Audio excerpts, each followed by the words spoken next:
And joining us now with more on where Hawaii stands and moving the state forward is the Lieutenant Governor and the state's COVID-19 liaison, Dr. Josh Green. Good morning to you, Lieutenant Governor. Thanks again for joining us today.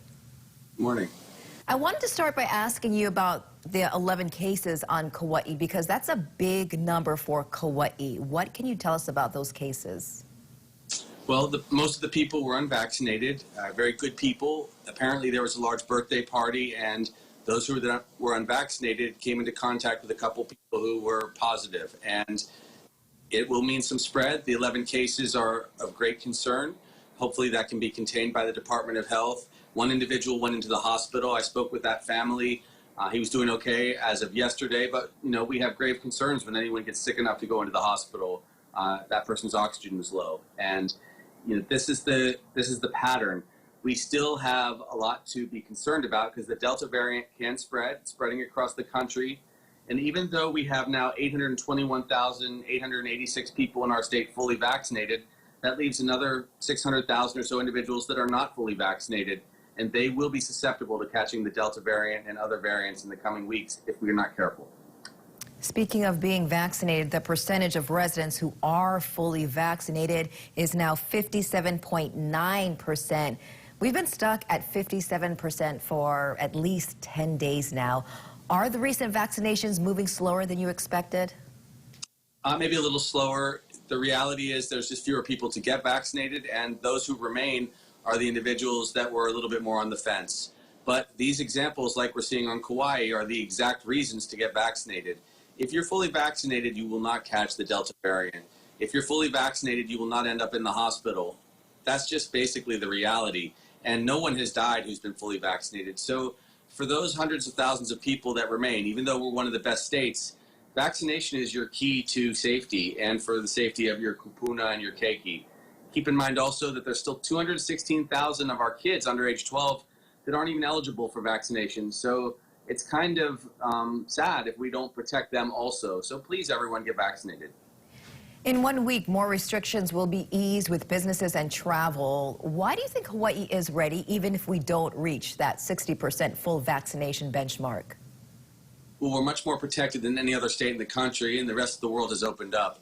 We'll do it carefully. We'll be opening up if you are vaccinated. People will have to use their vaccination cards to come here, and that is a sense of safety and security. Also, kids that come in or people who are unvaccinated will still have had to go through the pretest, which has worked for us. It's not 100%, but it's kept our case counts so low as compared to the rest of the country. We're like 70 or 80% lower than the rest of the country. So our process has always been better, more protective. We've got a great shield against COVID, but life also has to go on. And so it's that balance. And finally, we are approaching another big holiday weekend, so I have to ask you, because last year, the 4th of July weekend meant big crowds and that beginning of that summer surge that we saw. This year is different. A lot of people are vaccinated. Are you concerned with a rise in cases, especially with the Delta variant continuing to spread? I'm not concerned, but I'm cognizant of it. Obviously, like you said, we're in a totally different situation. 2/3 of all of our eligible population, 800,000 out of the eligible 1.2 million, are fully vaccinated. Set aside those 200,000. So we are a lot safer, but please still be safe, guys. If you go to a barbecue or a picnic and people are unvaccinated around you, or if you are unvaccinated, wear a mask, because otherwise we could see some spread of the Delta.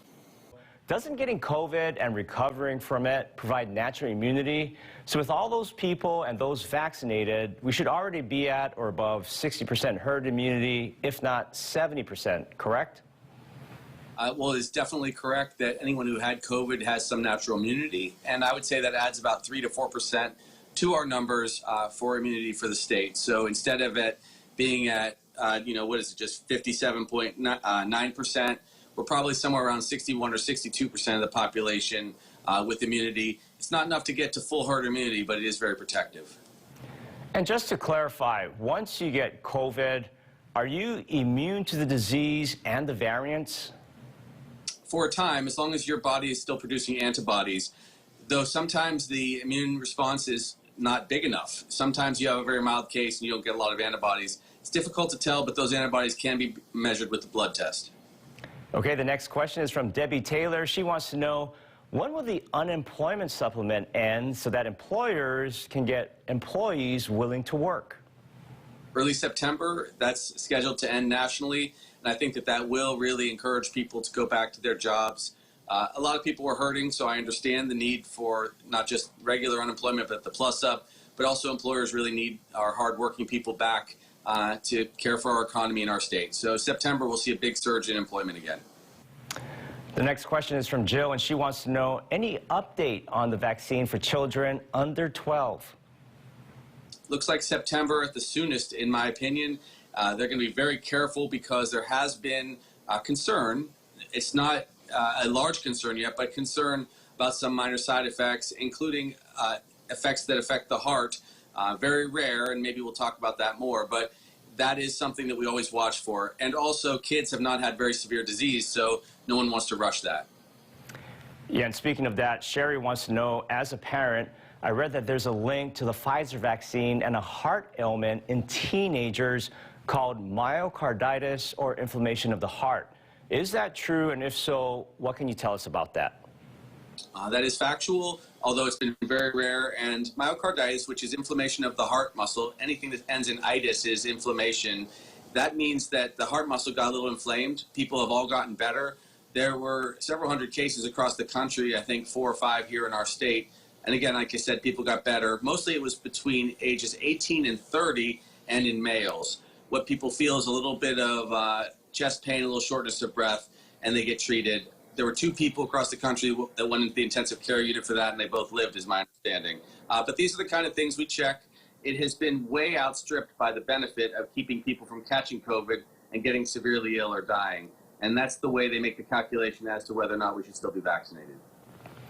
Now, just to follow up, there's a lot of myths and misinformation out there being posted on social media. How do people separate fact from fiction? Well, separating fact from fiction requires looking at good sources. I much prefer journals that have done research rather than people just spouting off on the internet. Also, if people are using crazy language and sending out mass blasts, you can be pretty sure it's not founded in science. That doesn't mean we shouldn't still be careful, because sometimes the stories that you hear are worth vetting. I do vet all those stories, but listen to your physician, listen to the scientists, the epidemiologists. That's the best approach. And take everything with a grain of salt. Make sure you verify resources and statements a couple different ways before ever spreading the information. Because in the information age with social media, things can get out of hand real fast. But basically, the vaccine's been very safe, and it's certainly protecting Hawaii. And of course, you can get all your information on the Lieutenant Governor's Instagram account. Check it out. He'll have daily updates as well. Thank you very much, LG. Have a great morning, and thanks for all the information. Thanks, man. It's great to see you. All right, have a happy 4th of July weekend.